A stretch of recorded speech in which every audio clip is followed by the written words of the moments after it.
सुधांशु जी की पार्टी रोक रही है कि आप लोग रोक रहे हैं? वो तो देखते हैं आप लोग नारेबाजी कर रहे हैं, सरकार कहता है विपक्ष नहीं। मैं जवाब दे देता हूँ, जवाब दीजिए।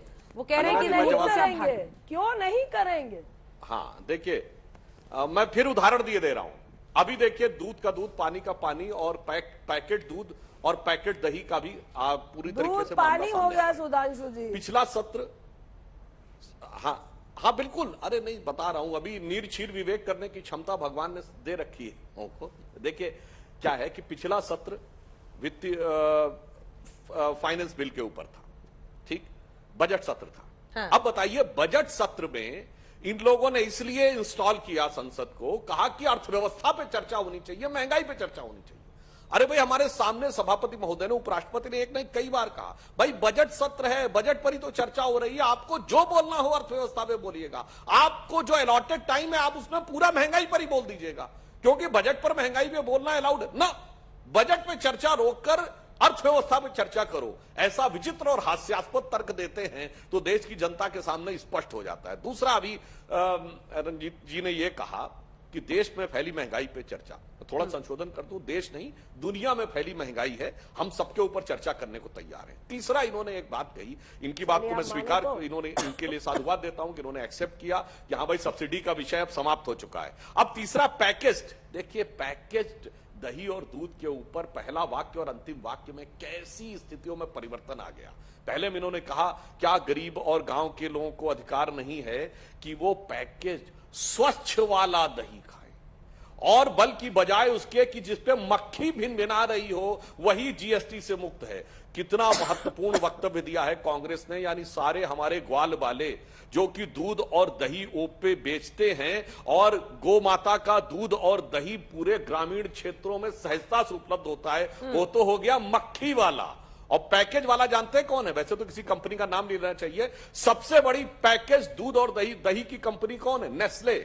और रंजीता जी, आपको शायद पता हो या ना पता हो तो आपके सुलभ संज्ञान के लिए बता देता हूं, भारत में जानते हैं कब से काम कर रही है? जवाहरलाल नेहरू के जमाने से 57 में उन्होंने पंजाब में अपनी खोली थी फैक्ट्री। तो दुनिया की सबसे बड़ी उद्योगपति कंपनी, जो इतनी बड़ी है कि अंबानी अडानी तक से को खरीद ले, उसके पक्ष में क्या तर्क दिया जा रहा है। और ग्रामीण क्षेत्र के ग्वाल वालों का दूध और दही तो मक्खी वाला हो गया, इसलिए उसको एग्जेम्प्ट कर दिया। हमने तो हकीकत में यह किया कि जो पैसे वाले को जो एक एज मिल रहा था उस ग्रामीण वाले से, वो एज समाप्त किया। अब बराबरी की बात है, अन्यथा उसको उतनी सुविधा मिल रही थी एक बड़ी कंपनी वाले को, बड़ी मल्टीनेशनल वाले को, जितना बेचारे गांव के ग्वाल वाले को, हमने उसको समाप्त करके बराबर की स्थिति दी है। तो हकीकत में न्याय हमने किया है और वितंडावाद आपने उत्पन्न किया। तो माननीय सांसद जी, ये सब टीवी पे ही समझाइएगा या संसद में बहस देखेंगे हम लोग?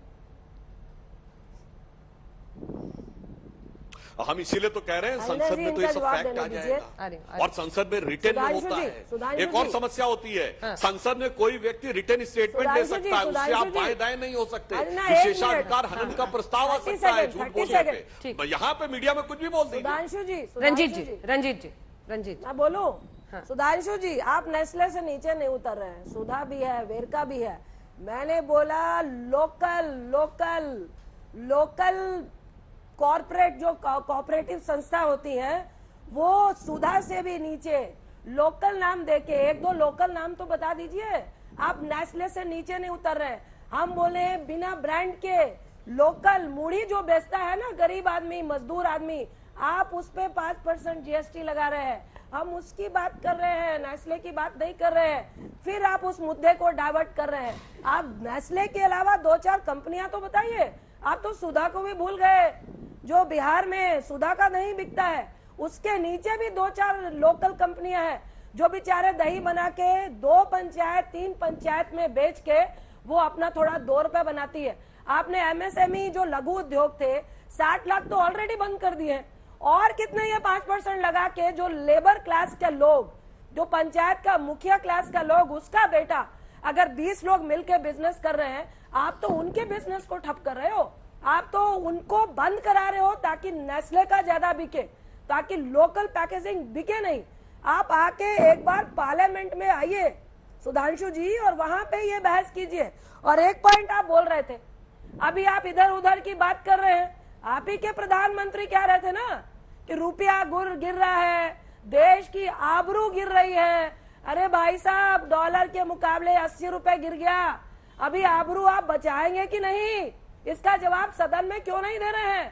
चोर की तरह आप लोगों को टीवी में भेज दिया जाता है इधर उधर की बात करने के लिए। पार्लियामेंट में आके क्यों नहीं जिरह करते? पार्लियामेंट में आके सुधांशु जी ये बात करिए ना कि किसने कौन सी सब्सिडी नहीं दी, किसने आबरू बचाई और किसने नहीं बचाई। मैं एक पॉइंट आपको बताऊं, 59 रुपीज जब डॉलर के मुकाबले हुआ था रुपया, तो विद इन 4 मंथ में मनमोहन सिंह जी ने 59 से 69 हुआ था, विद इन 4 मंथ में उसको दोबारा 59 में लेकर आ गए थे। और आप क्या कर रहे हैं?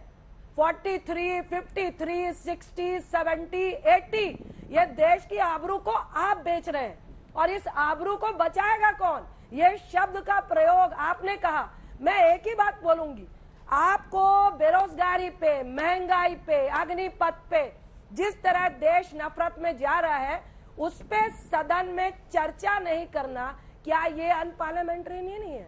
यह असंसदीय नहीं है कि प्रधानमंत्री बड़ी बड़ी बिल्डिंग तो बना रहे हैं सदन की, लेकिन उस लोकतंत्र की सबसे बड़ी पंचायत की सम्मान नहीं रख रहे हैं, अंदर नहीं आ रहे हैं। हम सब काहे का सांसद बन के गए हैं? पंचायत में बहस करने के लिए ना, आप उसको सम्मान नहीं देते हैं।